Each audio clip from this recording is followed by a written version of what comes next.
Steve McDonald, again, the Director of the Africa Programs here at the Wilson Center, and the Director of the Project on Leadership and Building State Capacity.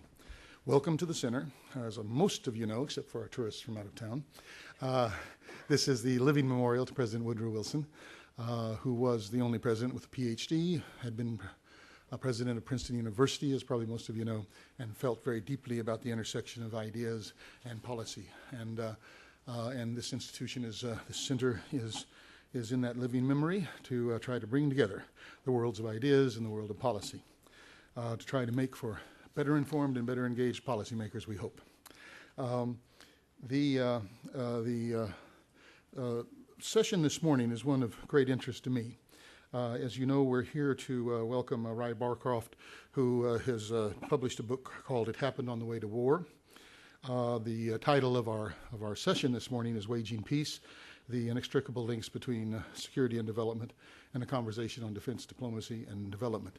Now, obviously, that latter phrase, the 3 Ds, as we say it here in Washington, D.C., is a topic of debate, a topic of a great interest around this town. It signals a very different direction in foreign policy, where diplomacy and development have risen to, at least in policy terms under this administration, have risen to an equal footing with our defense policy. And we have Secretary Gates and Secretary Clinton who agree on that and are trying to make that work that way. Mr. Barcroft has gotten some insights on that through his work in development in Africa and through his service as a Marine in Afghanistan. He will tell us a great deal about that in his introduction. From my own point of view, I find this interesting because I find certain parallels in the career we followed.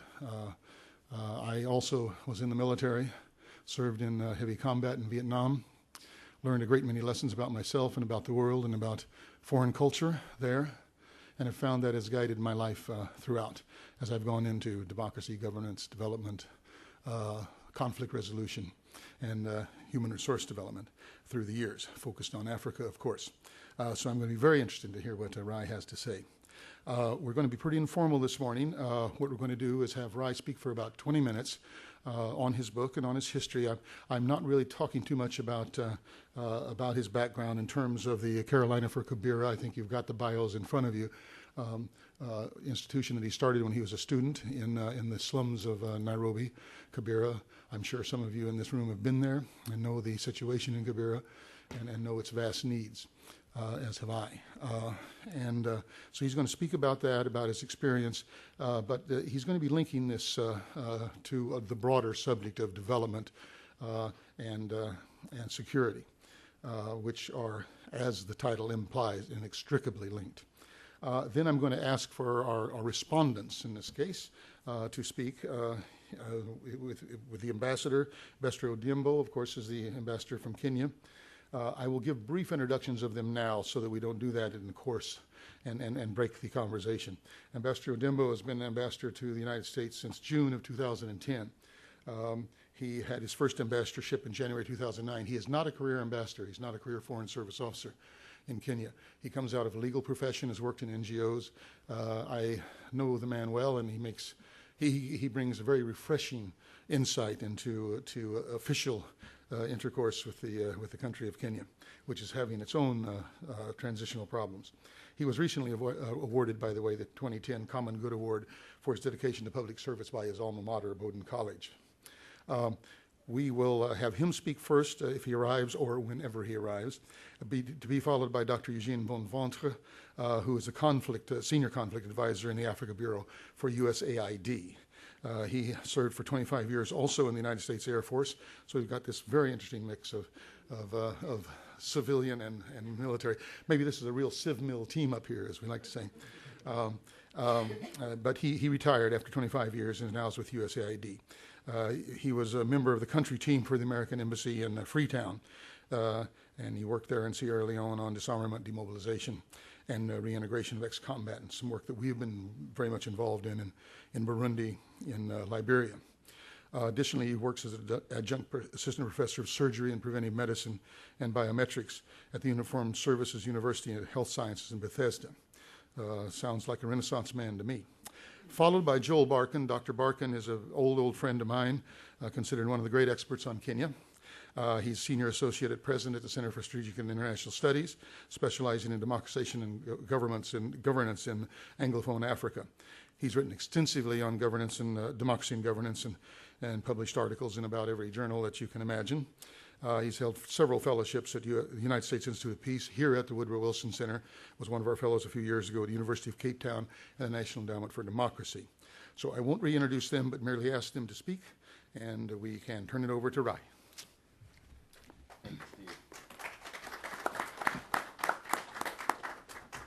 To begin, we have, I saw the invitation or the RSVP list, and we have such a engaged audience. Could we just get a show of hands of those of you who work in development? Yeah, terrific. And military veterans. Great to have you here today. I should ask something else since I'm looking at this screen. How many of you are on Twitter? Okay. Facebook? A few more, right? I ask because in part, the real emphasis and the real purpose for me in writing this book, which I wrote over the course of 9 years, was to write a story that could reach a broad audience, but that would fundamentally connect with young doers. And when I think of doers, I'm thinking specifically of sort of high school and college students. And what we found, of course, is that, this really is the medium of communication. We had an interesting event at Facebook a couple weeks ago. We've been on a book tour for about 6 weeks with a heavy emphasis on to colleges. I think what I'd like to do today first is to recognize why we're here. And we're here because of a very special friend of mine named Alita Williams, who's sitting here in the front row. Alita, could you raise your hand, please? Some of you know Alita, who is at USAID now, and we met in Jijiga in 2004. Jijiga is a town on the outskirts of the Ogaden region of Ethiopia. And I was there as a Marine, a human intelligence officer connected with our civil affairs teams.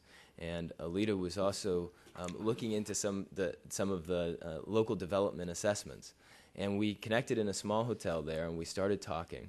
And we've kept a friendship ever since. And so I appreciate you bringing this together today. And what I'd like to do in the remarks is I'm going to tell a couple stories that sort of weave together. The book is fundamentally about the merging of these two forms of service, of what some people call social entrepreneurship, which is a bit of a buzzword these days. In our case, what that meant was co-founding of a non-governmental organization in Kibera, and military service in the Marines, and how they clashed and converged in my head and heart.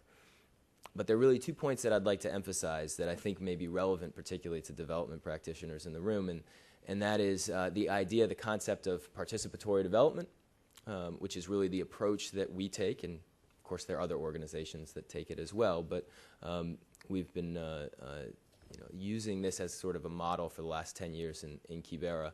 So the approach of participatory development, and then some of the strengths as well as the severe limitations of the military to engage in capacity building work.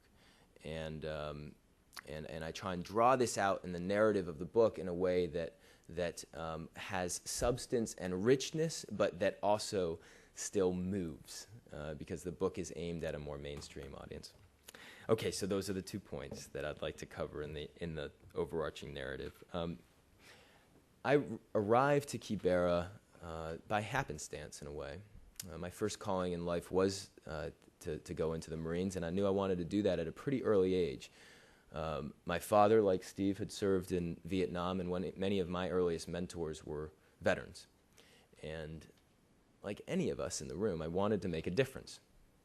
And the Marine Corps appeared to be an answer towards that, a way to serve something that was larger than myself.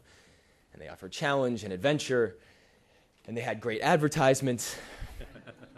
And as a young teenager, it appeared to be the way. So I chased the dream, was fortunate to receive an ROTC scholarship to the University of North Carolina at Chapel Hill, and that afforded me the opportunity to study at the university in return for 8 years of service, 4 on active duty and 4 in the reserves. And at the time, it was before September 11th. Karibu Mbalozi. At the time, it was before September 11th, and so I knew I was going into the Marines, so I wanted to be best prepared for the types of missions that would face.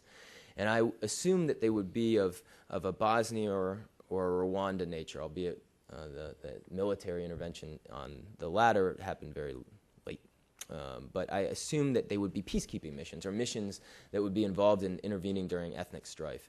And so I wanted to have a better understanding of why ethnic conflict happened in the world. My mom's an anthropologist. She actually gave me the middle name Mead, after Margaret Mead.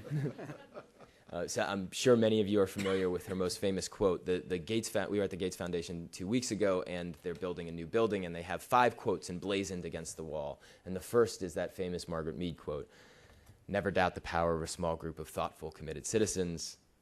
Can anybody complete it? Yes, Alita completed it. To change the world, in fact, it's the only thing that ever has. A small group of thoughtful, committed citizens. Not citizen, not individual, but small group. And so my mother really imbued me with a respect of understanding cultures that were different from my own and doing that in an authentic way. And what she suggested to me was that if I traveled, and she encouraged that I did, that I learn some local language beforehand. So I took Swahili classes at UNC for 2 years. Had a basic familiarity with the language, and then received a fellowship to travel to Nairobi. And I arrived in Nairobi and went to Kibera largely because of a mentor of mine, another anthropologist, a graduate student named Jennifer Kaufman, who suggested that I consider looking at Kibera, in part because it was this large community, but also because there was a history of ethnic strife. And so that's why I went there. And beforehand, I sent a bunch of emails. I just was trying to make contact with other young people, in particular, who were my age, who would welcome me into their community. And I wanted to stay in Kibera because I thought that was an important way to have an authentic experience. And so I connected on email with a few folks very quickly, actually, including one named Dan Ogola, who was 22 years old, and said, "Sure, if you want to stay in Kibera, you can stay with me. I have a place in the heart of the community, and the rent is $13 a month." And so I thought, well, that's a deal that I could afford, and I showed up. And I showed up for a short period of time, and this is a snapshot of Kibera on the outskirts of Nairobi. How many of you all have been to Kibera? Wow, tremendous. And how many have heard of it before this particular event? Almost the entire audience. In other audiences, when we're talking to college groups and to veterans groups, it's often less than 5%. And of course, Kibera in and of itself is not particularly unique in the world. By some estimates, up to a sixth of the world's population will live in urban informal settlements by 2020. When I arrived there, I was pretty overwhelmed by the place. The population estimates range absurdly, from 200,000 to over 1 million. That high estimate is probably grossly exaggerated by all sorts of individuals, institutions. It's more likely that it's towards 200,000 folks. But it's a large place, and regardless of the number, the sheer density of it is overwhelming. And that's really was the impression that I had in those early days. And I don't want to dwell on this because, of course, almost everyone in this room is connected in some way to this type of work. But these were the types of images that really hit me in that first exposure to extreme poverty. And that can be extreme poverty, I think, overseas or more domestically as well. Although this is obviously a different level of magnitude. But the injustice of it, the fact that young kids could grow up in very small, condensed areas, 10 by 10s, and not have access to the things that we can take for granted, from healthcare to education, and be living right outside of a sump of sewage. And so I was overwhelmed by the place. And in those early conversations with Dan and some of his friends, this is a photograph of the compound where Dan was. Let's see if we get the clicker working. Nope. Leanne, do you mind helping me troubleshoot on it? Oh, there we go. Okay, this is a photograph of Dan's compound. In those early days, I really viewed Dan with a sense of pity. I mean, I pitied him. I pitied the circumstances that he was in. I was overwhelmed by the sort of sights and sounds and emotions of the place. But it wasn't long after having real conversations with Dan and his neighbors and people that I was meeting and listening that I recognized a fundamental truth.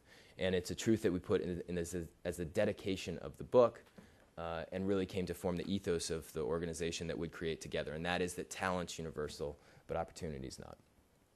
Talent's universal, opportunity's not. And as different as I am, as we are from Dan and his neighbors, we're actually more similar than we are different.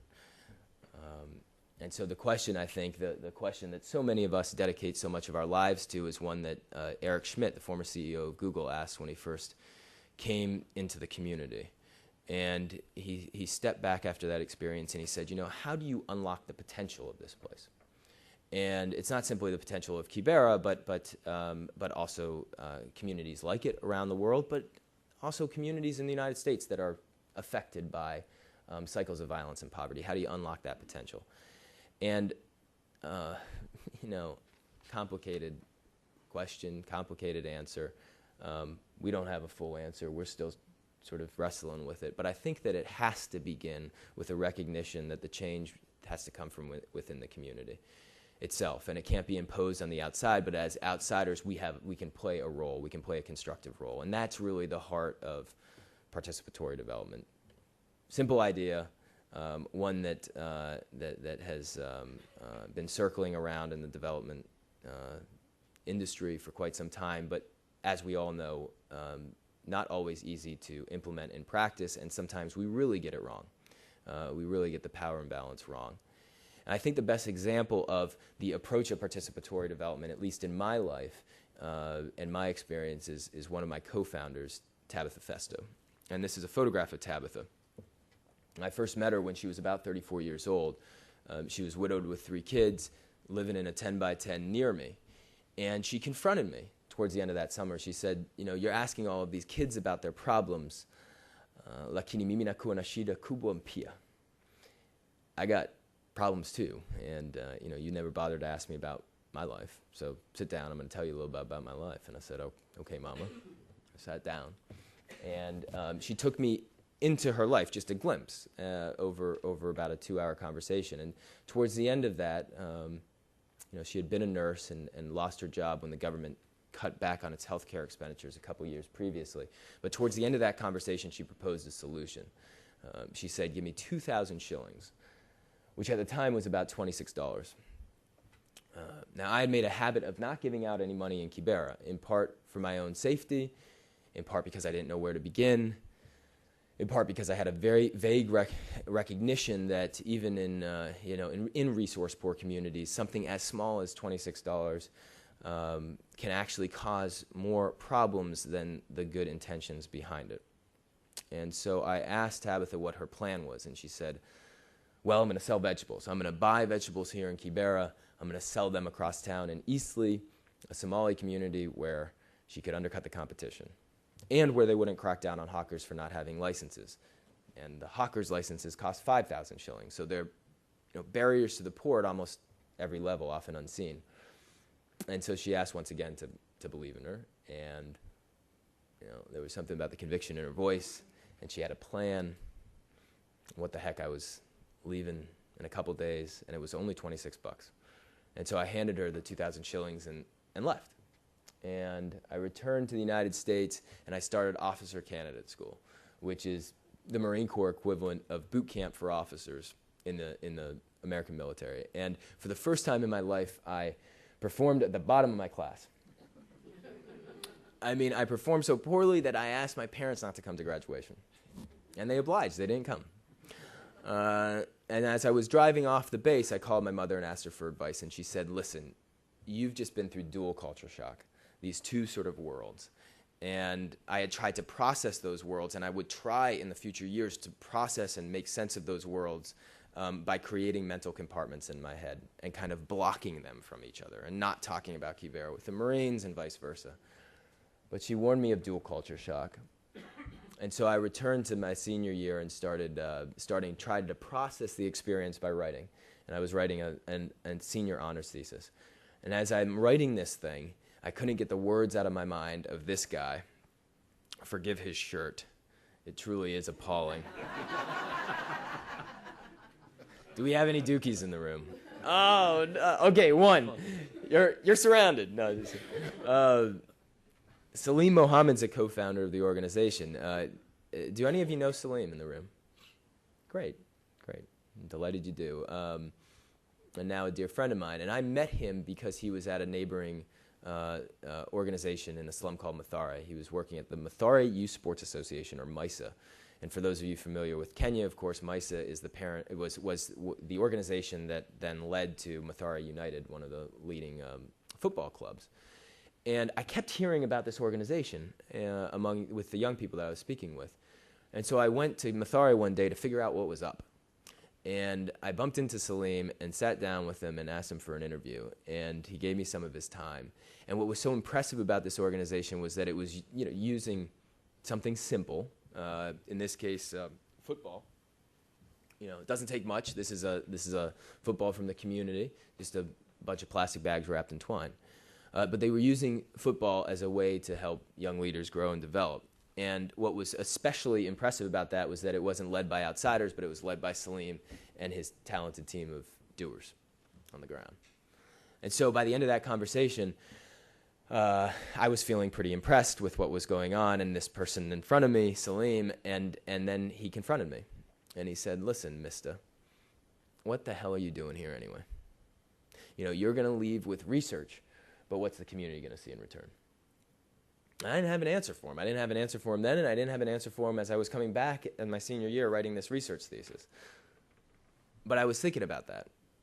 And I was thinking about a line from the Marine, something that I'd hear a lot in future years, and it was a value of sorts. And the line is, have a bias for action. A bias for action. And so I was thinking about Salim, I was thinking about this bias for action, and I decided to send him an email one day and say, hey, why don't we try and start something similar in Kibera that would be modeled after the Mathare Youth Sports Association, that could be led by you and some of the young men and women that I had met, like Dan. And Salim replied with one line, and the line went something like, "Sure, man, whatever."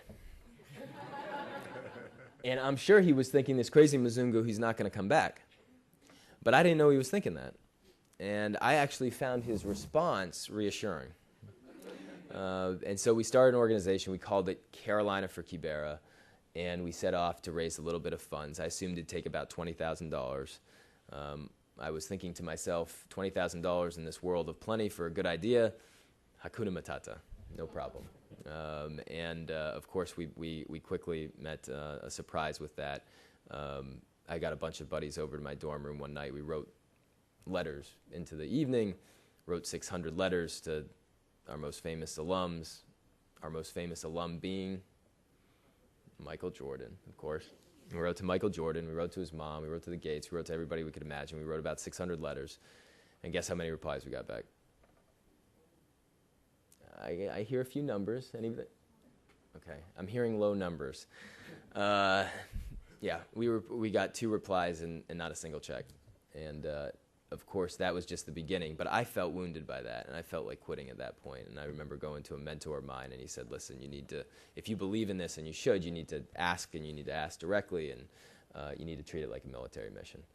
And so we took that advice on board, asked, but boy, is it awkward. How many of you all here have fundraised? Yeah. It can be miserable at times. But that was really what it took. And so we did it, and we kind of got there, hit the bogey.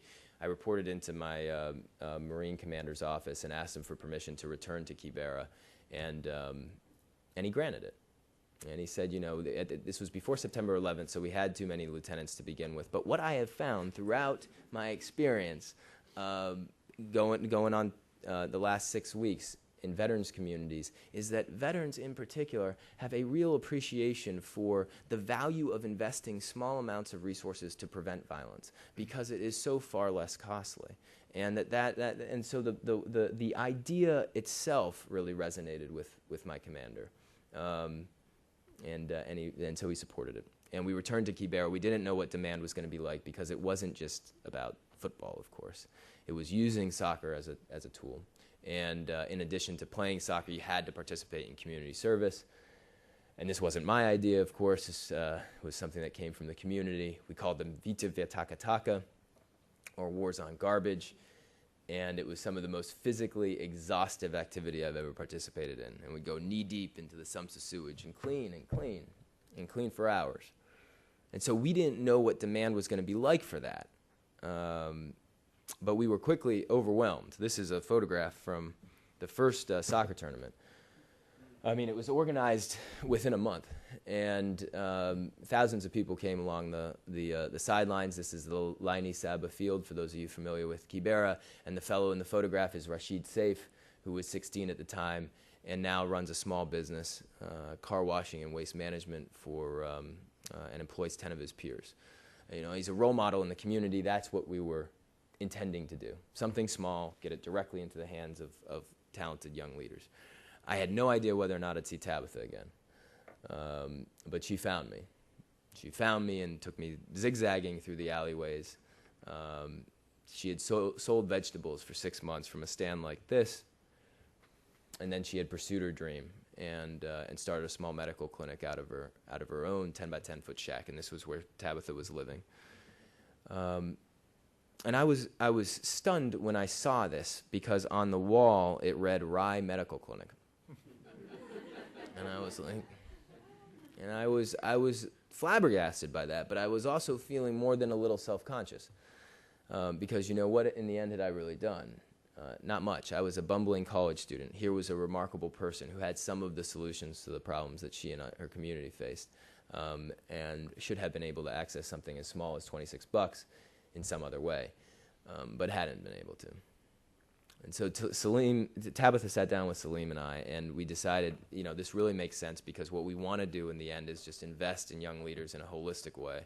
And so healthcare's got to be a component of that. Education has to be a component of that. And so the clinic became a part of Carolina for Kibera. And we grew it over the years.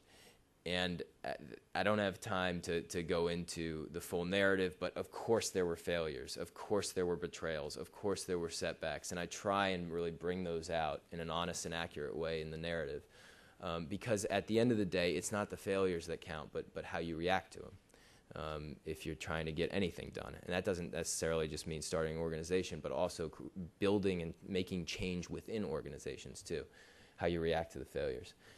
There was another value that I think that the Marine Corps helped instill, or an attribute of sorts, and it relates to another line that's sometimes often heard in Marine circles, and that is improvise, adapt, and overcome. Improvise, adapt, and overcome. Have a basic understanding of what the mission is, in this case, investing with a long view in local leaders in the community, and then be ready for the setbacks and be ready to be flexible along the way. And so we built the organization over the years, and this is the Tabitha Clinic today. How many of y'all have been to the Tabitha Clinic? Great. Ambassador, terrific. I'm so glad you were there. Yeah, it is in the heart of the community. It treats more than 40,000 patients a year, and it has two Kenyan medical doctors, and it started with $26, $26 in the hands of somebody who was remarkable. We also work in collaboration with the U.S. Centers for Disease Control and KEMRI, and I'd be happy to chat a little bit more afterwards about that. We were very hesitant to enter into a partnership with, frankly, a large government organization. We were hesitant because we wanted to make sure we wouldn't lose our soul as an organization, as a community-based organization. And we went through a negotiation process that lasted over a year, and I think really came up with a model that works. And I won't go into that in detail, but because we don't have a lot of time. But I'd be happy to talk about that more today. And is Denise here, Leanne? Denise, of course. Great to see you. Denise Johnson works with the CDC and really helped pioneer our partnership. So I'm so delighted that you're here with us today. That was part of the story. The other part of the story was the military experience and sort of how these two worlds collided with each other in places that were as complex as Fallujah, Iraq in 2005 and 2006. And this is a photograph while on patrol. We had taken some fire. We thought it came from this particular house. It hadn't.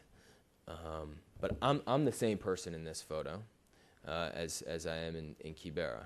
But the contexts are extraordinarily different. of course, and you can get a sort of sense of the strain and the stress of the moment, both on my face, but more importantly on the faces of those kids. So I thought that I'd be particularly well prepared for these missions that continue to this day, of course, amalgam missions, counterinsurgency. In the Marines, we talk about the 3-block war, which is the idea that you can transition seamlessly from combat to peacekeeping operations to humanitarian aid, capacity building, and back in the span of moments or minutes, city blocks. And I thought I'd be particularly well prepared because of my training in the Marines, but also because of Kibera. But what I realized very quickly, and what I realized quickly, and what I have tried to do in an honest and accurate way, is show both the strengths and the limitations of the use of military force. And we had some severe limitations in this type of work, and some were practical and some were psychological. And one of the key practical limitations just has to do with the lack of continuity with military deployments.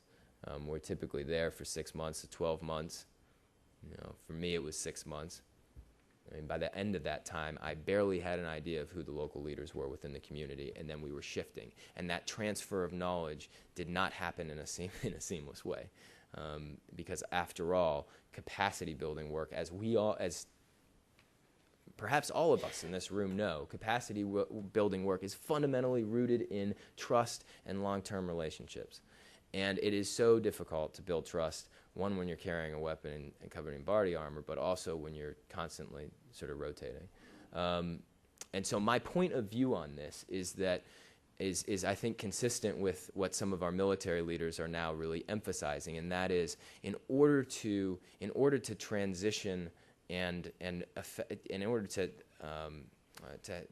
wage these missions most effectively, we need our full complement of U.S. resources, what some call the soft power assets, which many of us in this room engaged with, our development and diplomacy initiatives. And so one of the things that I've been doing here in Washington in conjunction with the tour is just connecting with groups that are trying to build a larger base to avoid such a significant cuts to the development and diplomacy budget that are now currently on the table, because I believe, and I think so many of our military leaders, particularly those who have been through combat for the last 10 years, know firsthand just how important this is to our national security and to, frankly, our men and women in uniform, in addition, of course, to the communities that are affected by it. The other piece of this, though, is psychological, and I don't have time certainly to get into this. But what I try and do within the book is really talk about the effects, or really deal with the effects of violence on the human spirit, myself included. But most strikingly for me were the effects on kids. And within days in Fallujah, I was too numb to the circumstances to see kids as who they were. I'd look at kids as young as 11, 12, 13 years old. I'd be scouring their waistlines for concealed weapons and their hands for grenades. I was viewing them as potentially part of an enemy apparatus, and in some cases they were. In one particular instance, I interviewed a young assassin, somebody who had confessed to being the assassin of the chairman of the Fallujah City Council. And this child was 11 years old. 11 years old. And surely at a certain level, we all have to ask ourselves, there's got to be a better way than this. And I think that as an approach, that more enlightened way lies in some of the recognition that participatory development embodies, that we can take a longer view. We can do more listening before we act. And we can blend the resources that we have at our disposal in much more effective ways. And so that's really the hope with this as a narrative, and hopefully it will connect with individuals who are making changes in their own communities, whether they're here in the United States or abroad. When I think about why we do what we do, we're now 10 years old as an organization. We have one full-time employee in the United States, Leanne Bankowski, our executive director, who's standing in the back. Hi, Leanne. And and we run on a budget of about $1 million a year, which translates to about $20 per person. Still focused on leadership development from within the community, locally led. And we're connected with the University of North Carolina at Chapel Hill. But when I think about why we continue to do this and why as volunteers, why we pour so much of our lives into this, I really think about those individuals who are impacted by it on the ground. And they're young men and women like Akinyi and Muenyi. And Akinyi on the left, this photograph's a little bit dated, but she is about to graduate from high school. And she wants to be an engineer, and she's got the grades to do it. And when one of our volunteers asked her if she had a boyfriend recently, she replied, "I don't have time for a boyfriend." We were like, right on. It doesn't take much, but when it can get into the hands of young leaders directly, it can make a big difference. And so that's really what we try and do as an organization. And I think before we turn it off, what I'd like to just say is that we will have a special treat here. We're going to hold a raffle at the end of this presentation. We're going to raffle off one free copy of the book. And I'm thrilled that we've got a local independent bookstore outside that's also offering them, and I'd be happy to sign afterwards. And then lastly, I should also say a thank you to Barbara Rose for being here. As an organization, we don't have many earned income streams, so we continue to be largely donation-based as a nonprofit, and we've really benefited over the years from being connected with the Combined Federal Campaign. And Barbara Rose leads an organization called Aid for Africa, which is our CFC partner. So I'm delighted to have you here today with us too. Thanks, you all. I apologize for going a bit over with my time, but look forward to hearing the comments of our distinguished panel. Thanks very much. Thank you very much, Ryan.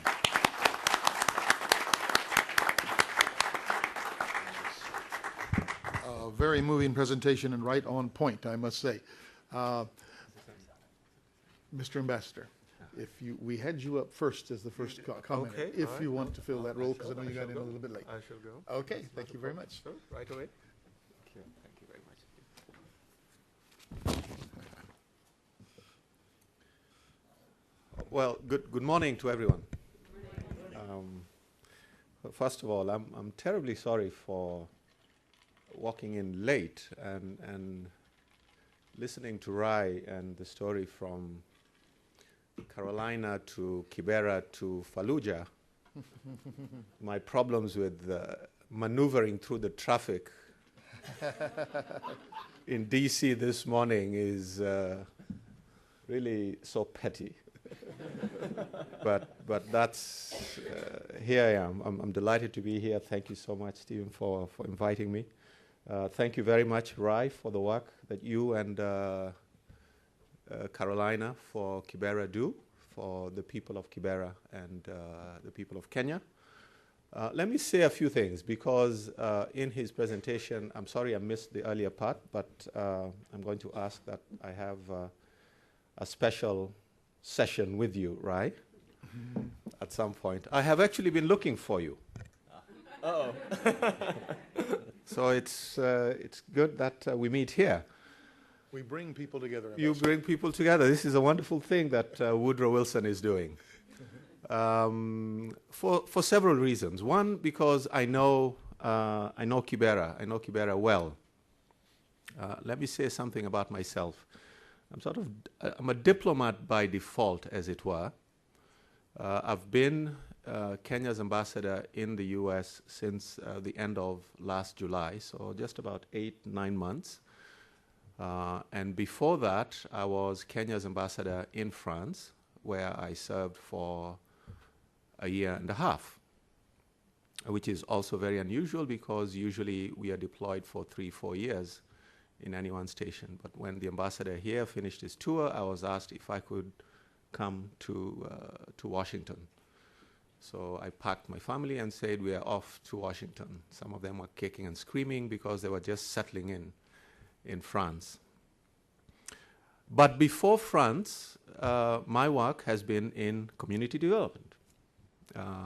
My background is in community development, community organizing, human rights, and that's what I've done for 28 years. My first serious encounter with Kibera, because Rai mentioned Mathare, and Mathare Youth Sports Club particularly. Mathare is very close to my heart because I spent quite a bit of time there myself as a young man. It is the other slum. It used to be the biggest slum in Kenya until Kibera overtook it. I used to go to school in Eastleigh, St. Teresa's School. So for those of you who know Nairobi, you probably also know the Undugu Society. I was among the first Undugu boys. We were street boys in Eastleigh. We were spending a lot of time on the streets of Nairobi when we were supposed to be in class in the early 70s. So I spent quite a bit of time in Mathare. I used to be a troublemaker, so at one time my parents dispatched me to go and live with an aunt of mine who used to brew changa in Mathare. So I know a lot about changa, and for those of you who know Kenya, changa is the illicit brew that people partake in all over the country, but particularly in the slum communities. I know Kibera well because in 1988, when I was working for the African Medical and Research Foundation, I went into Kibera to do a baseline survey for what AMREF was planning to do in Kibera under the title of Child Survival. I was doing a lot of work in research and training in matters of mother and child health in those days. My background is in health. I'm an epidemiologist by training, but a community development and a community development activist by practice, and a diplomat, I say, by default. My bosses shouldn't hear this. Good reasons why I'm here. But Kibera is a microcosm of what Kenya can turn out to be if we don't get our act together.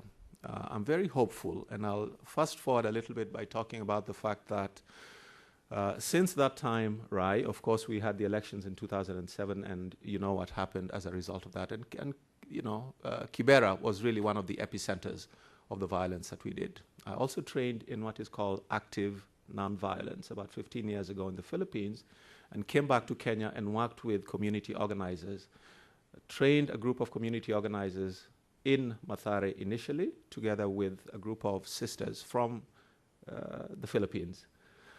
And that was work that I really cherished. And then went on to do some of that community organizing work with some community leaders in Kibera more recently.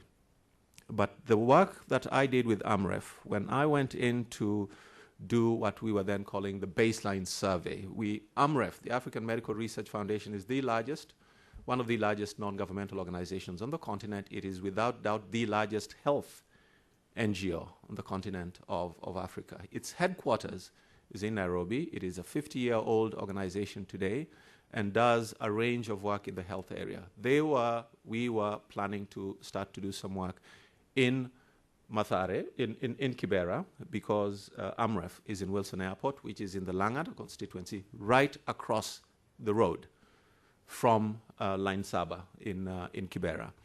And so I went in and led a team that was doing the baseline survey. We wanted to establish what exactly the situation in Kibera is and what would be an appropriate entry point for us as a health organization to make some kind of a difference in the lives of the people of Kibera. And so this is 1988. It wasn't as big as it is now. The population, Rai has alluded to, it will vary depending on what time you do the survey, but it is really about 1 million people now who live, and some people say it's the largest slum, sub-Sahara.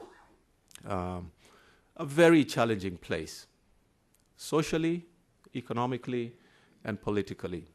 At the end of the survey, when I was presenting the results of the baseline survey to my colleagues at AMREF, I said, what we need to do in Kibera is not a health intervention. AMREF is a health NGO, and therefore it wanted to do some health work. And that health work, of course, needed to be done. The Tabitha Clinic will, attest to that. But I said the problem in Kibera is much bigger. And unfortunately, my colleagues and my bosses at AMREF didn't quite appreciate and didn't understand what I was talking about. I said the problem is not a health problem. What we are seeing as health problems, the high infant and maternal mortality rates that we are seeing in Kibera are really a symptom of a much, much bigger problem in Kibera. It is social, it's political, it's economic, it is big. And AMREF will have to change the way that it does its community development work if it is going to make a difference in Kibera.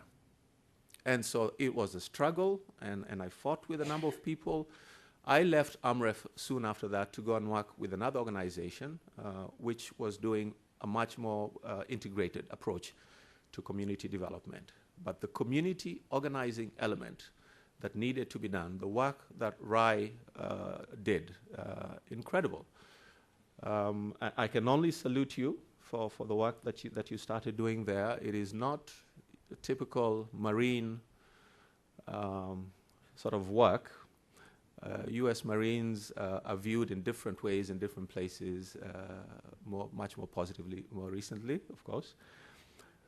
But I think it is commendable that you did. I think it is commendable that back then you were thinking the way that you were thinking about what needed to be done in Kibera. But I do want to say that subsequent to the post-election violence that we experienced in Kenya, we have come a long way. We have promulgated a new constitution, a very progressive one, if I must say so. The Bill of Rights in Chapter 4 is probably among the most robust bills of rights that I've seen in any constitution. I had the privilege to be a delegate at the Boma's Constitutional Conference, the first time that we tried to do it, 2003, 2004, and had the opportunity to read quite a number of the world's constitutions. And I can say confidently, without fear of contradiction, that the Kenyan constitution is a solid one in many ways. In addition to that, and the things that give me hope today, that the kind of work that Rai started doing and continues to do in a place such as Kibera, we've also developed what we are calling Vision 2030. This is our national framework towards making Kenya a middle-income country by the year 2030. It has a solid social pillar, it has a very solid political pillar, and it has a very solid economic pillar. The idea is that we must grow our GDP by about 10% starting 2017 or thereabouts, and grow it at 10% consistently for at least 10 years for us to reach this level of development. We keep complaining about the fact that in 1970, countries such as South Korea were at about the same level of development as Kenya. We've lost time, we've lost momentum, but if you look at that Vision 2030 we have in it, is not just a strategic plan in theory, it has a number of flagship projects that have been identified, both economic, political, social. The biggest the political pillar in this is the issue around the issue of governance, and the constitution that we promulgated last year is solid in terms of being the governance framework that we think will help us to get to where we are trying to get to. But again, the idea of the partnerships that you are able to facilitate, the patience, the idea that we must pay more attention, listen more, look more, instead of coming in and assuming that we know. That's part of what we are seeing in Vision 2030, even in the manner in which it was developed. It was very consultative. Some of us in civil society complained that there was too much emphasis on the economic growth. And we said, what about the social side of it? And so that was to a large extent addressed. So I'm hopeful. Kibera is a place, again, close to my heart, because just before I was appointed to be ambassador in France, some of the last work that I was doing was actually with Langata constituency, the constituency development committee that has been set up in all the constituencies in the Republic. I was helping them to develop their strategic plan, and that is where, again, I encountered Carolina and all the other community-based organizations and the NGOs that are working, developing a collective strategy to address the fundamentals in Kibera, because it is not going to be an easy one to sort out. I've worked with the UN Habitat Program when they started what they were calling the slum upgrading program, and for various reasons, they got it wrong from the word go. It is not going to work. So we are looking at other alternatives to address the issues of fundamentally poverty, but also the issues of shelter, which, by the way, in the new constitution, our Bill of Rights has now enshrined the very basic needs of food, water, access to education, and healthcare as basic rights enshrined in the Kenyan constitution. And so that gives me hope. And I really would like to stop there and hear what kinds of reactions other people have and questions that people might have. But thank you so much, Rai, and I'm looking forward to interacting and engaging with you. Thank you very much. I'm here with Jackie from the embassy. She's the one who was looking out for me and sending me texts saying they're waiting for you, they're waiting for you. So again, I apologize for coming late, but looking forward to interacting with everybody. Thank you, Stephen. Thank you, Ambassador. I must say, Ambassador, that I didn't breach protocol there. I'd done the introductions beforehand, so you had already been introduced, but I told you I liked him. He was a refreshing voice. So it wasn't that correct. Okay, let's move on, and let's not forget the connection between security and development as we talk. I think, Eugene, you're probably going to touch on that as well. I shall. Thank you.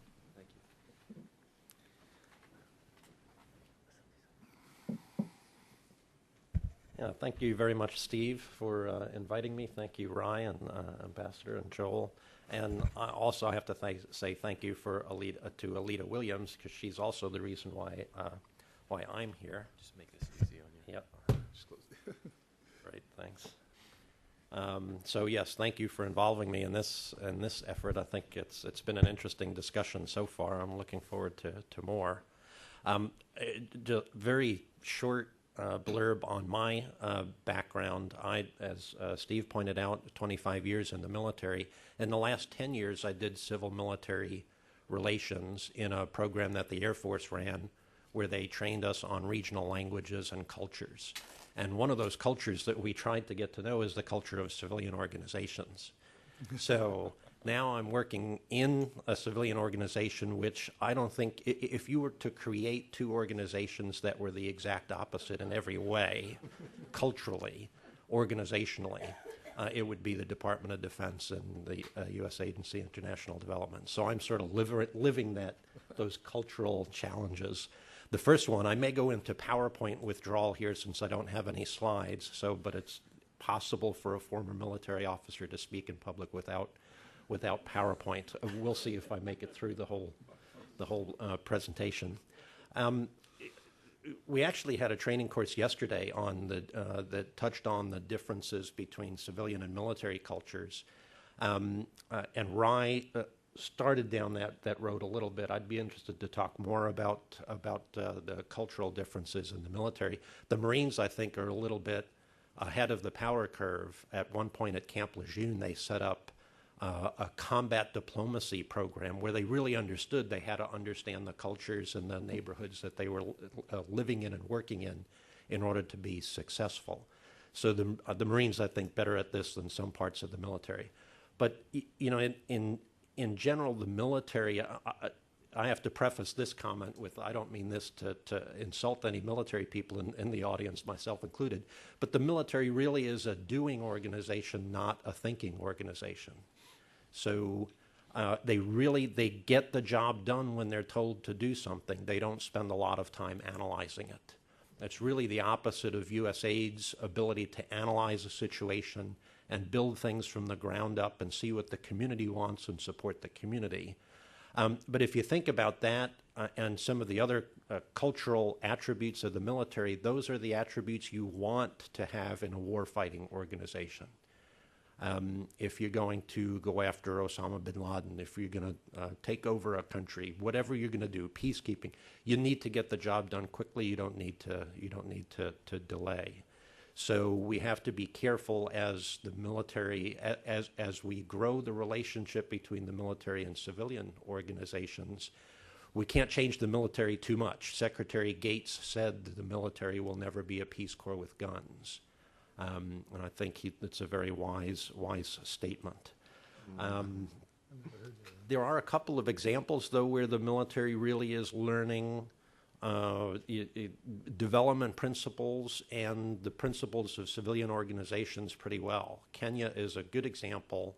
It's definitely a work in progress, but the embassy does have a 3D steering group: diplomacy, defense, and development. Active participation of all three agencies, really trying to see how those organizations can be complementary.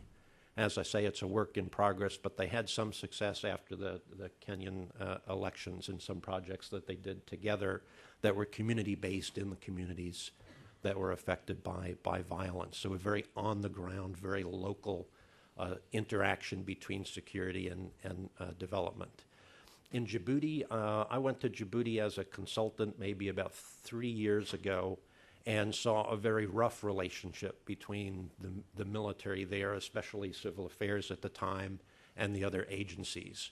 At the time, the military, civil affairs would propose a project, say drilling a well, building a school, building a clinic. They would propose a project to USAID. USAID wasn't exactly sure why they were asking or how to react to that. So at some point, sometimes they would just say across the board, no, you can't do anything. Other times they'd say, well, we don't care what you do anything. And neither reaction was very helpful for the military. So there was a lot of frustration in all camps. Now, as a result of really solid work on the ground in Djibouti and really good personality matches in the task force, in the embassy, good leadership by the ambassador, and efforts by USAID. Now USAID works with the Djiboutian government. The Djiboutian government proposes projects that the U.S. government as a whole could support, both in education and in health, mostly, and sometimes water and sanitation. Then USAID chooses some of those projects that they think they can support, and whatever they don't have the budget to support or the people to support, they talk to the task force and say, well, which of these interest you? And then the military chooses from a list, basically. And they choose not based on the project, but by the location, because they want to be active in certain communities, say near the Somali border, places like that, to build relationships. And so when they do projects like that, you automatically have host nation ownership, host nation buy-in. USAID is sort of an intermediary that helps build relationships, and everybody's happy. So it's, in some ways, it's a model of how the three agencies can get along. However, it's not a model that's easily replicable in other countries. The ambassador in Djibouti told me that he spends about 80% of his time on the 3D relationship. And it's not every embassy that has an ambassador who's willing to put that much time and effort into it. But that's what I think we need to do with civil-military coordination and getting the 3Ds right. There's a number of definitions of civil-military coordination out there, but my favorite one is that civil-military coordination is an unnatural act between non-consenting adults.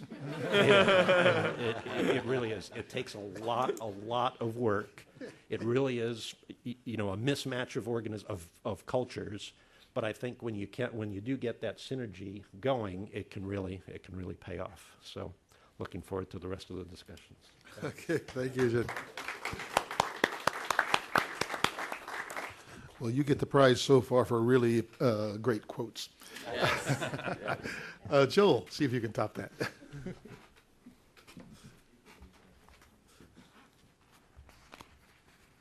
I'm not sure that I can, but I was writing it down to be sure that I remembered it. It's very nice to be back at the Wilson Center, and thank you, Steve, for including me on this program. Although, as I opined to you over the phone yesterday, I'm not sure where my value added is on this panel, and consequently asked to come last.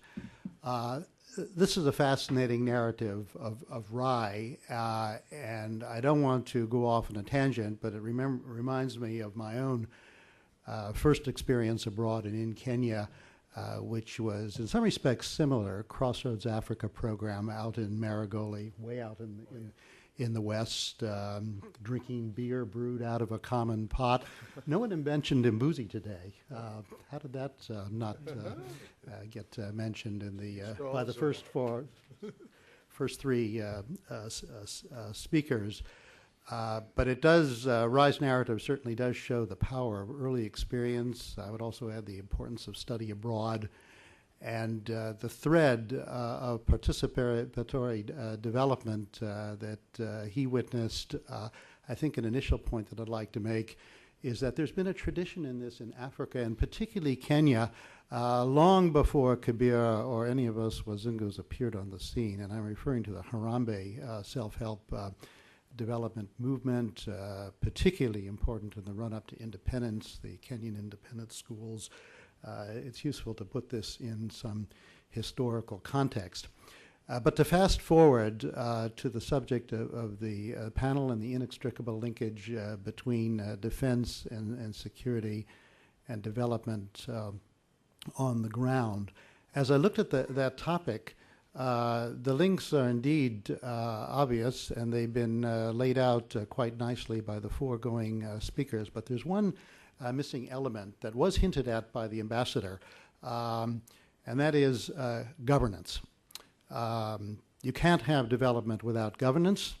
That is to say, a viable state that is regarded as legitimate by the citizens over which it exerts its authority, a state that is accountable, and a state, therefore, that can manage political conflict and deal with the fault lines of conflict that often run deep in societies like Kenya. So I want to hit the governance thread a little bit because I feel it was perhaps given a little less attention than it deserves. And Kenya has had a remarkable story here in the last 20 years that also illustrates some of the other points that both Rye and the ambassador made in their remarks. And that is to say, I think it was Rye who mentioned that capacity building is an exercise that takes time. And it's not a linear process, and it hasn't been a linear process in Kenya. It's been, the best way I would describe it is a torturous struggle for democratic governance that began in the streets in 1990, that saw the country move to its first two multi-party elections, in which an authoritarian ruler manages to hang on to power because he's clever and he realizes that that elections alone do not a democracy make. But little by little, over a 10-year period, starting with civil society, and I'm fascinated that the ambassador comes from a civil society background. I haven't met an ambassador from an African country that comes from that background before. This is terrific. But Kenya's story, in large part, is civil society opening up political space, demanding from below accountable governance, stumbling along the way, making mistakes, but a learning curve, because perhaps we learn best by setbacks, which Rye mentioned in his own remarks. And then after the second multi-party election, efforts by members of parliament beginning to strengthen their institution, and without going into more details than you want a political scientist to discuss, the new constitution. After several failed starts, I would agree with the ambassador, arguably the best constitution in Africa, not only because of the human rights section, but because of other provisions stripping or limiting executive power, so that I don't think ever again will Kenya be governed as it was during the frankly grotesque period of the late 1980s under former President Moi. A real balance of power with the executive branch, a process going on now for revamping the judiciary, because there have been very serious problems there. And most interesting, from the standpoint of those of us who are interested in governance in Africa generally and in other plural societies, a move towards devolution of some measure of political authority, with the establishment of 47 new county governments, and then also a certain amount of resources flowing to the grassroots level, the constituency development funds, which are extraordinarily popular. So the point that the overall theme I'm attempting to sketch for you here is that for participatory development to thrive, there must be peace, and there must be not only what's bubbling up from the bottom, but there must be a framework to enable that creativity to emerge at the top. And Kenya has put that together. It has not been an easy struggle, and it has been extremely difficult. And I would close by making two remarks. First of all, that the struggle is not over yet. The implementation of the Constitution itself is a struggle. Recently, an attempt by the president to unilaterally appoint a Chief Justice, new Attorney General, and Director of Public Prosecutions, but Parliament rejected it, and civil society rejected it. And so there is a struggle going on between reformers and those who want to implement the new rules, and those who have benefited from the past and want to continue by the old. Finally, and to sort of come back to where we began with Rai's presentation, the role of the younger generation, the youth, and civil society, and related to this, what I regard as probably the most exciting element of Kenyan society and elsewhere in Africa, and that is this emergent group of highly educated young men and women ranging from roughly mid-20s to 40, who are fed up with the old ways of governance. They want accountable governance. They know international norms. Rai asked the question about who uses Twitter and Facebook, and I must confess that I avoid both. But what's interesting about this generation of people is precisely because they're part of a broader international community, and they learn not only from the so-called developed world, but the progress that's been made in other African countries, and conversely, the progress that's not been made in those countries that have been left behind. And this group is an extraordinary force for the implementation of the Constitution, for democratic governance, and then for creating situations that organizations like Carolina or Kibera, but also private business, are now thriving. And it's not by accident that Kenya's growth rate, though it has yet to reach 10%, has been remarkably high in recent years, 5 to 8% rates of growth that had never achieved prior to the progress that's made on the democratic governance side. Thank you. Thank you, Joe. Well, as you may have guessed, as our presentations were made, we didn't coordinate a lot on this. We were going a little bit by the seat of our pants in terms of the way these presentations were formulated, but I love the way it's telescoped outward, beginning with a very moving human story of Kibera and the work that Rai has been doing there, a large slum but a small dot on the face of Africa, moving up to the larger issues of democracy and governance and security and development as it affects the whole continent and probably the whole world. Lots and lots of ground is covered here and lots of scope for questions. We will now throw it open to you. Our our way of operating here, for those who hadn't been here before, is when you raise your hand, I'll recognize about 3 questions at once before I ask the panel to respond. Wait for a microphone to come your way. Introduce yourself and your association. The microphone is necessary because we're being webcast live, and your remarks will not be picked up by the broadcast if you don't wait for it. Okay, audience, here's my first hand that I see. Hi, my name is Benjamin Fritton. I'm with the Kenya Love Project. I'm a single dad with a big idea, and I'm trying to start my own NGO in Kibera.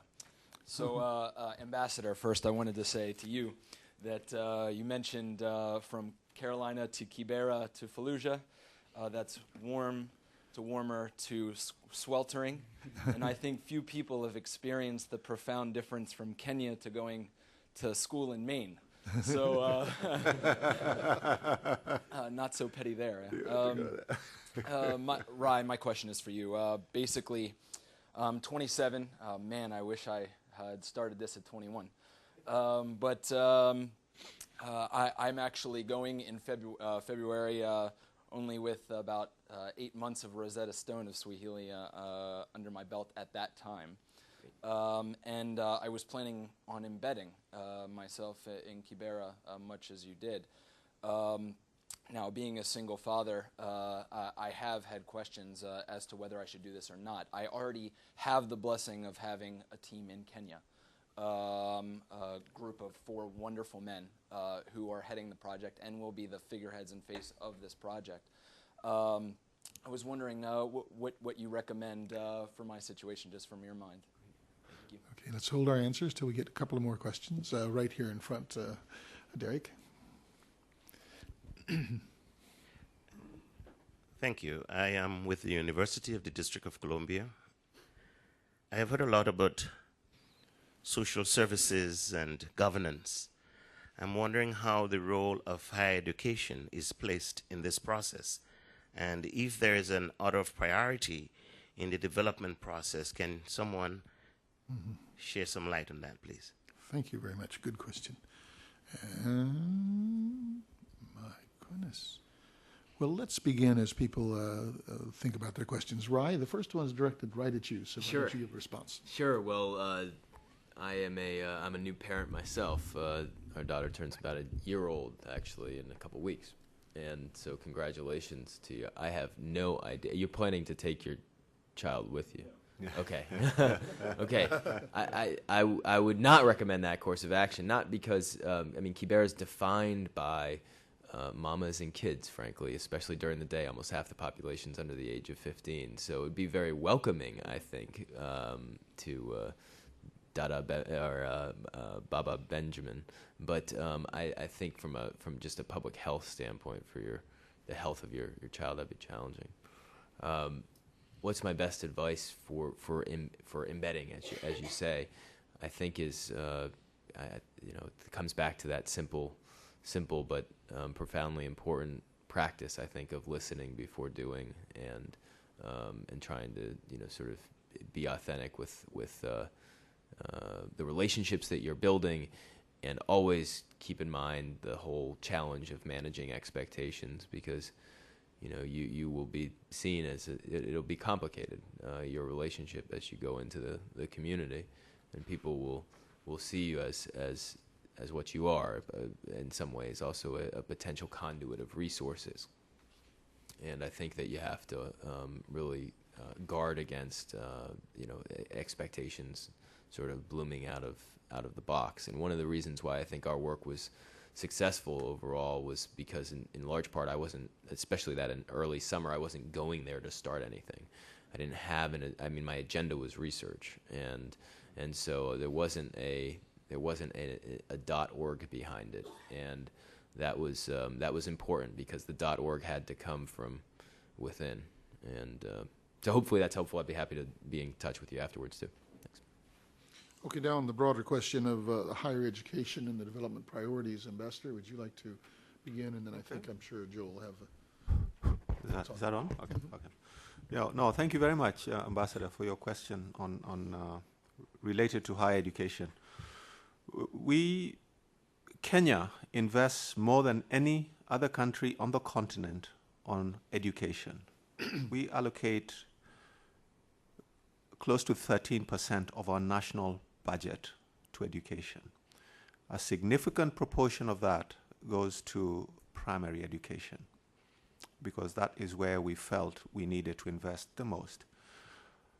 So that with the introduction of universal primary education in 2003 with the National Rainbow Coalition government, we took the bold step and decision that primary education, the first 8 years of school, were going to be free, because we had realized that quite a number of children were being left out of the education system and process.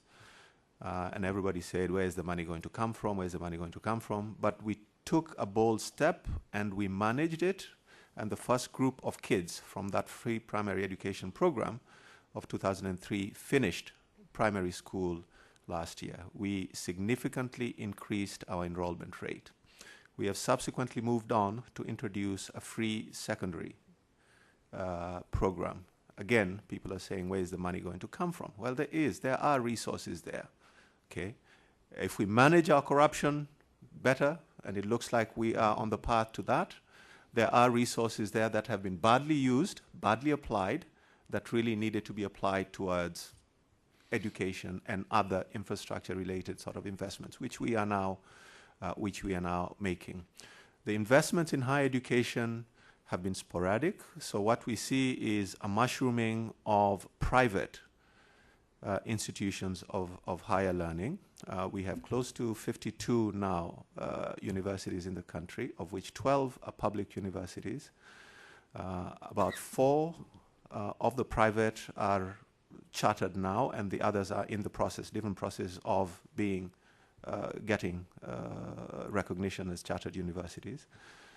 But I think the more important one, and we were together with the Minister for Higher Education, the permanent secretary, the secretary in charge of higher education, science and technology. He was here recently, and together with the Prime Minister, we were in Florida, where we were signing a memorandum of understanding between one of our vocational training institutions with a university in Florida. I mention that because I think that in addition to the numbers of universities that we have and that keep growing, a number of them are faith-based.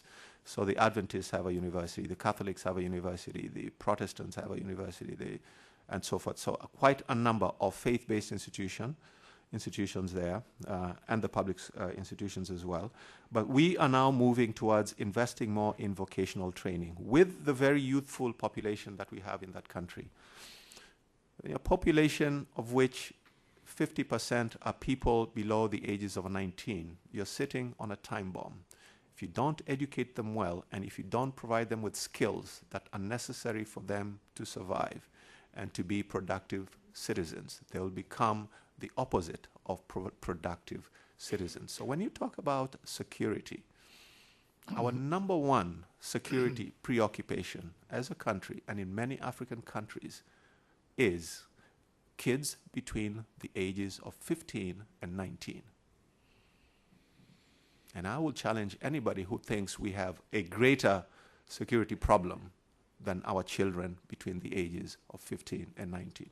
So I think a significant investment needs to be made in vocational training, because we have a significant number of kids who used to drop out of the schooling system at the end of the primary school, because there are so few secondary schools, and of course it costs money. So close to 75% of the kids who finish the first 8 years of primary school, all of a sudden are out of the schooling system. So what do you do with these kids? They're 13, they're 14, they're 15. Many of them are children of single mothers who live in places such as Kibera.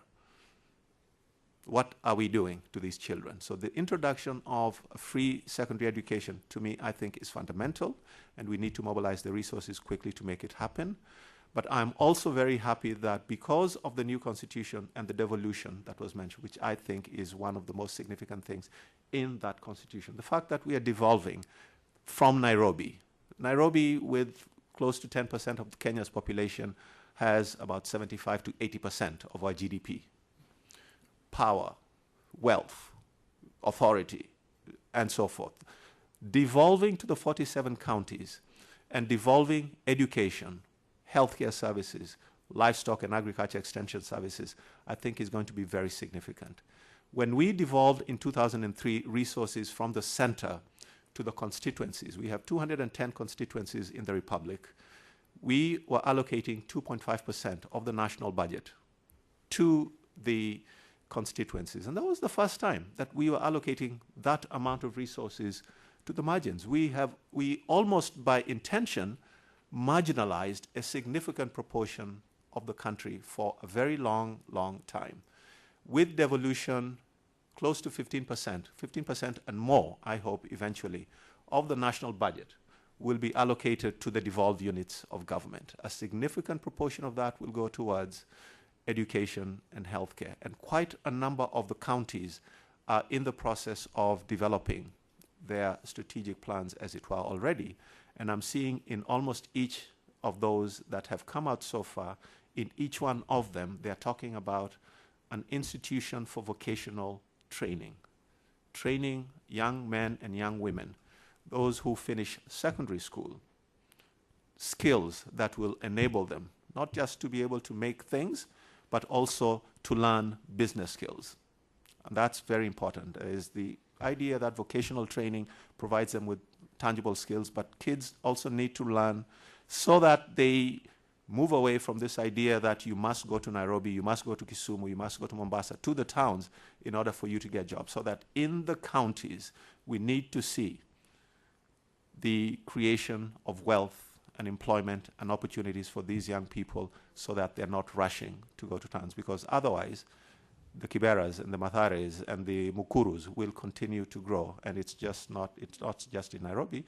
We are seeing it in Mombasa, in Kisumu, in Eldoret, in all the small towns. We're beginning to see these small communities of slum populations with the situations that Rai very well is up. So I'm happy about the kind of investment that we're making, but I think we'll have to continue applying a lot of pressure on the government, and particularly the devolved government, to invest significantly in not just higher education, but vocational training for kids who are 16, 17, 18, 19, 20 years old, so that they can be productive citizens. Okay, any other comments from the panels on the education issue? Anyone? Okay. Yeah. Just a comment that Kenya's universities, particularly the state universities, suffered greatly during the 1980s and the period of bad governance, but they've come back. I'm thinking of Kenyatta, and I'm thinking of the University of Nairobi. Research institutes are back. And I would agree with the ambassador that vocational training is extremely important. This age group he's referring to is really the pool for the Mungikis of Kenya. But that said, you can't sustain that if you don't maintain higher education as well. And I think the World Bank has acknowledged that its wisdom of a decade ago of cutting back on higher education in Africa was a mistake. Mungiki is referred to organized youth militias. For those, okay, I think over here is the first question. Yeah, I think Joel Barkin described the... You are, sir? Sorry, Yep. Peter Morgan. I'm an independent consultant here in Washington. Thank you, Peter. You described the Kenyan governance system as grotesque, I think, in the 80s and 90s. But both of you, I think, and the ambassador included, have give a sense of optimism the way the Constitution has come out and the resilience of institutions and all the rest of it. Why did that was not a natural, inevitable outcome. There are many societies that collapse. There are many that just get stuck and can't go back or forward. Why has this happened in Kenya? What dynamics have led to that outcome? Okay, thank you. Thank you very much. Alida here in front. Alida Williams, USAID. And Steve, I think you hit the nail on the head. The ambassador is refreshing, and it's refreshing to hear him talk about education and the investment that's needed in addressing this youth opportunity. And as we all know, Africa is a young continent. I think over the last few years, the dialogue has really shifted from talking about this youth explosion in terms of the potential for conflict and really starting to look at them as untapped potential. I think RISE organization is a good illustration of how that can happen. When I met Rai and over the course of years as I've gotten to know him and the organization, what has impressed me most about them, two things: humility, the ability to listen, and the ability to be facilitators. They really see themselves as facilitators in assisting, in helping, to unleash the potential that exists within the continent, and specifically Kibera. The second,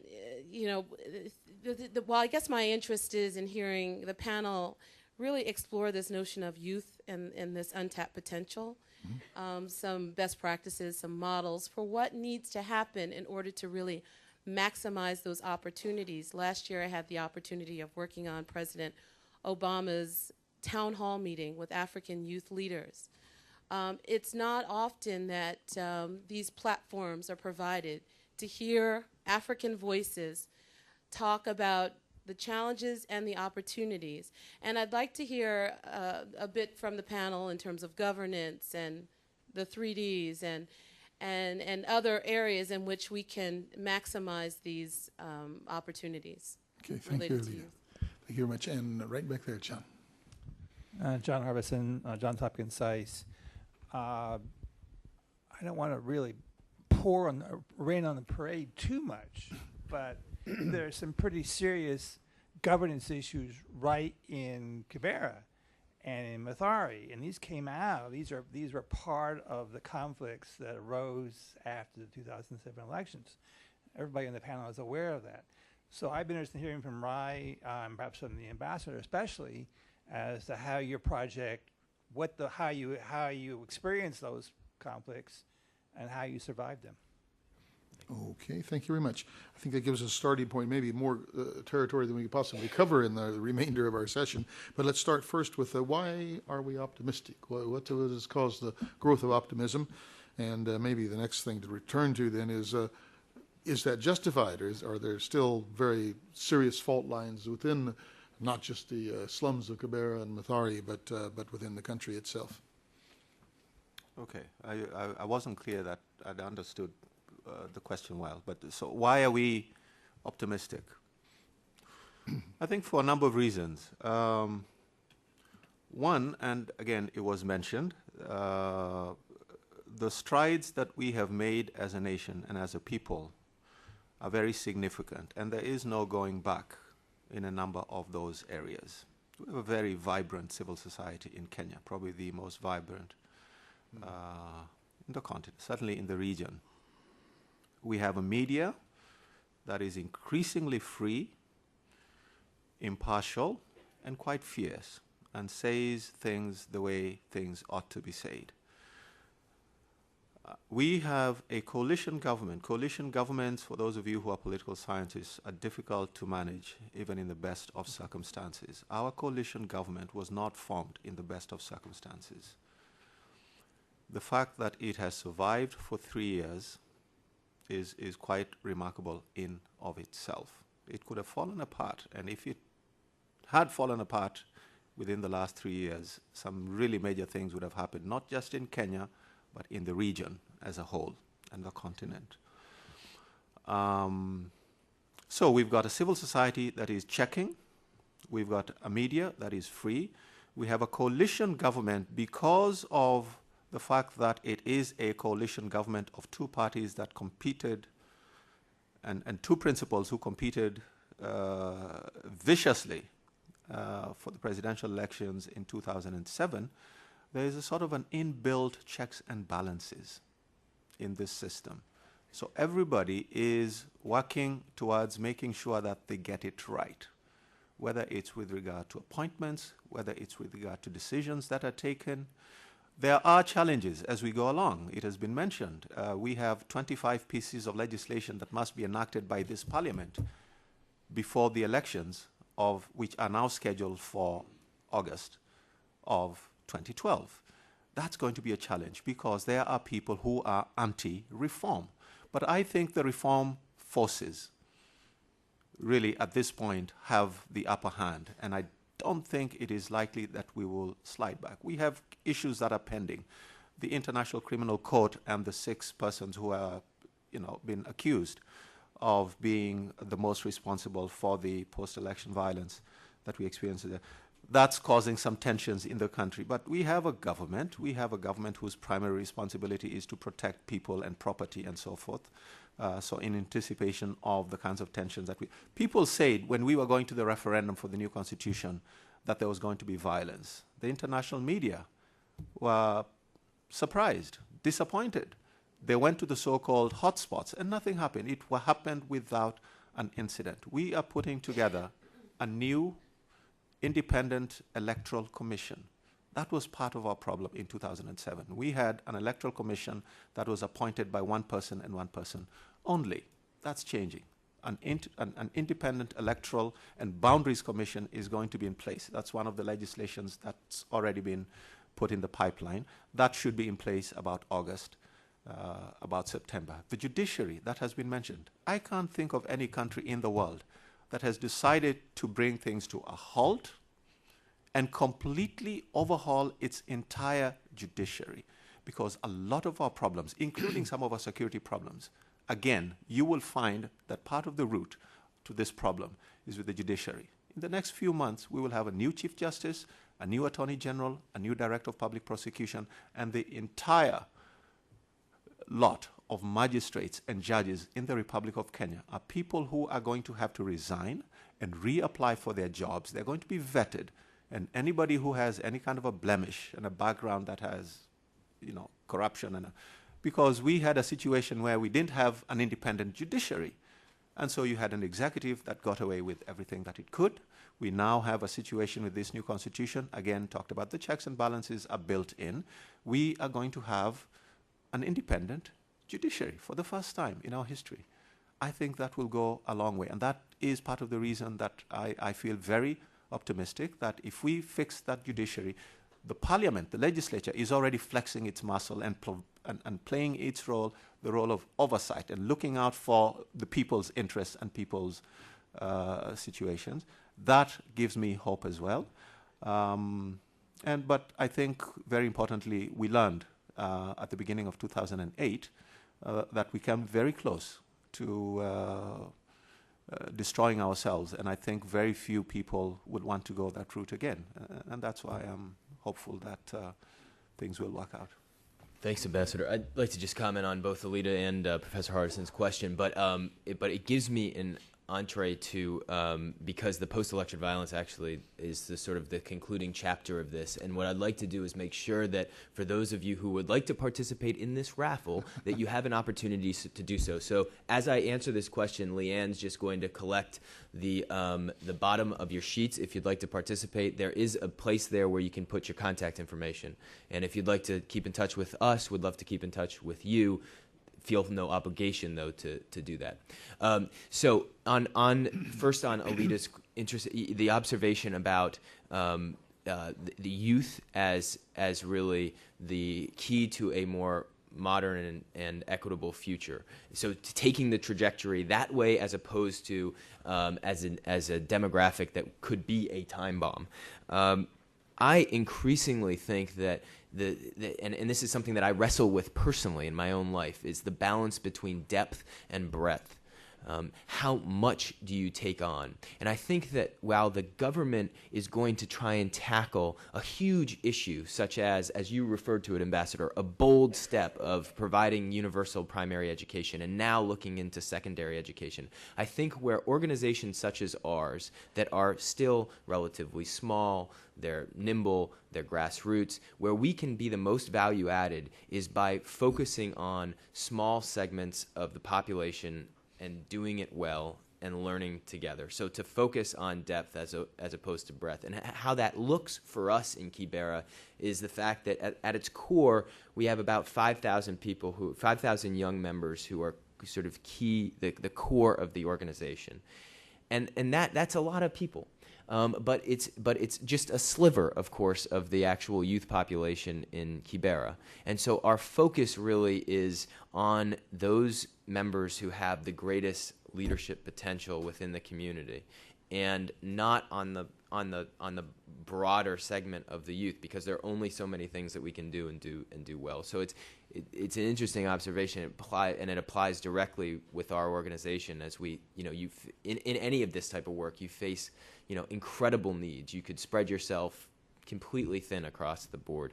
With regard to the election violence, I think that comment is right on in terms of characterizing Kibera really as an ethnic fault line, and tens of thousands of people were displaced.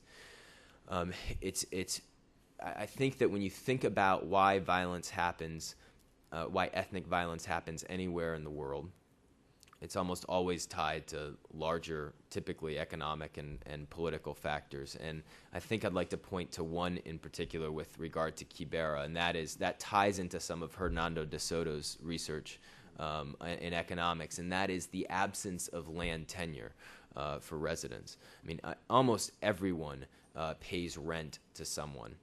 There's small exceptions within Kibera with the Nubian community, but for the most part, every resident pays rent. There are no really serious numbers on this, but the most of the research that's out there suggests that upwards of 80% of the owners of the structures of Kibera are absentee. And most of those structures were built during that period of the 80s, what somebody referred to as like the dark period. And in order to purchase those structures, to build those structures, you had to have permission from the local powers that be, the chiefs in particular. And the chiefs were at the time, and I believe still are, political appointees, sort of the lowest level political appointee from the office of the president. And so what you had was the creation of this place that was directly tied to the economic and political elite of the country. And that, at its core, I believe, is part of what makes this place still so volatile.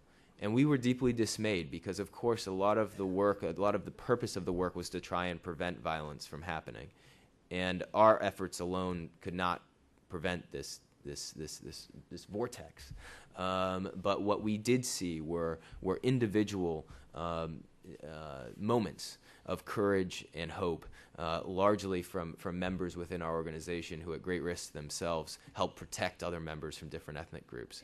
And those individual efforts, I hope will be a tide that paves the way to a better future and a more peaceful future in the long term. So thank you for that question. And if I may intervene, we are running quickly out of time.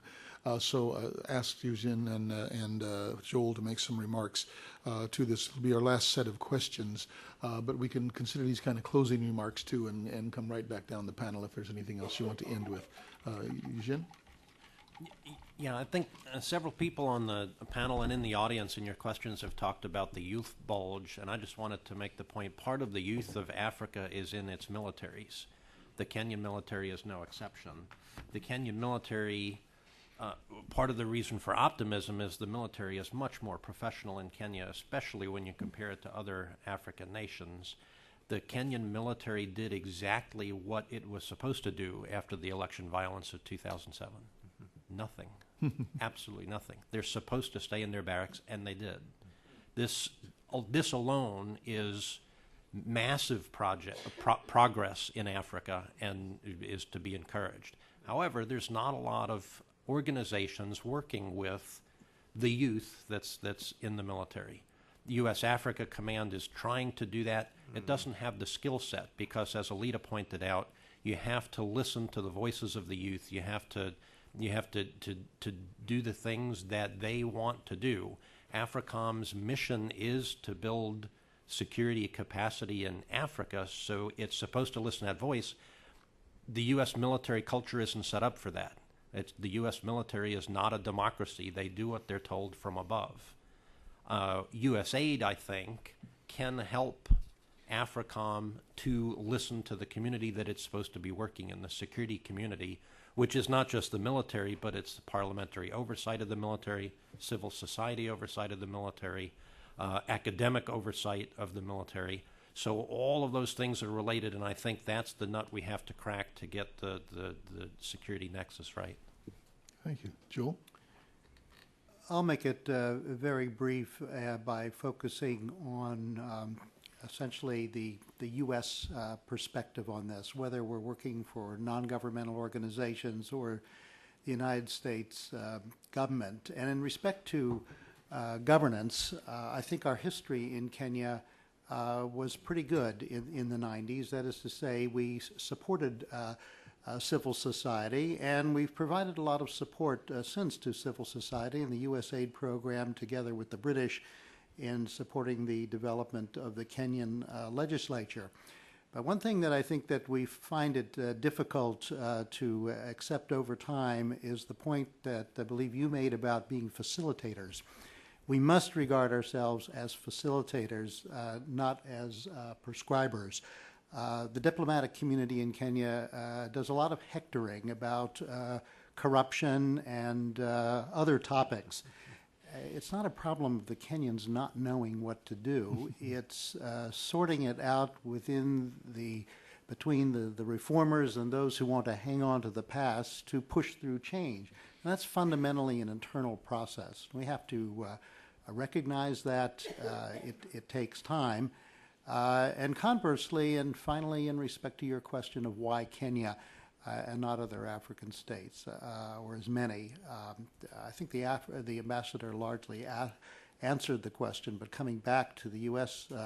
Role in this, our greatest challenge now is not so much the Kenyas, it's the semi-authoritarian countries, the Ugandas, the Ethiopias, places like this, that if they slide back into one-party, big-man rule governance, I'm actually rather pessimistic. So I'm optimistic about Kenya, but there is no Africa. There are several Africas, and there are some countries, Kenya included, which are doing very well.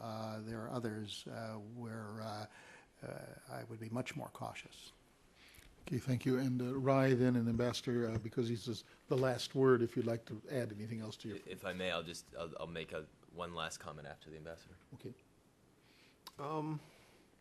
I think I'll end by saying I'm very optimistic, and I hope that people sitting in the room, I hope the United States gets the message as well that that we are optimistic. We believe that we will be doing very well in the next few years. We believe that we are a very significant player in the region. We believe that the investments that we are making in infrastructure, the investments that we are making in education and in the youth, I think are going to pay dividends very shortly. Our economy is going to grow. It's looking very good at the moment. We have a very vibrant and very innovative private sector.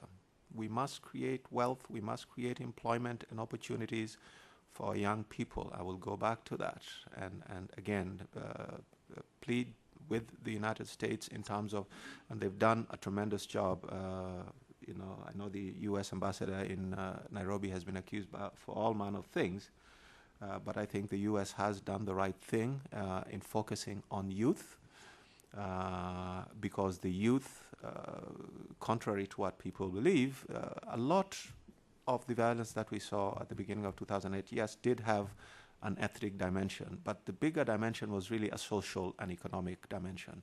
I was attacked by a group of youth who are from my community. There was no ethnicity. It was in the middle of Kisumu. I am a Luo. I was communicating with them in Luo. There were 40 of them.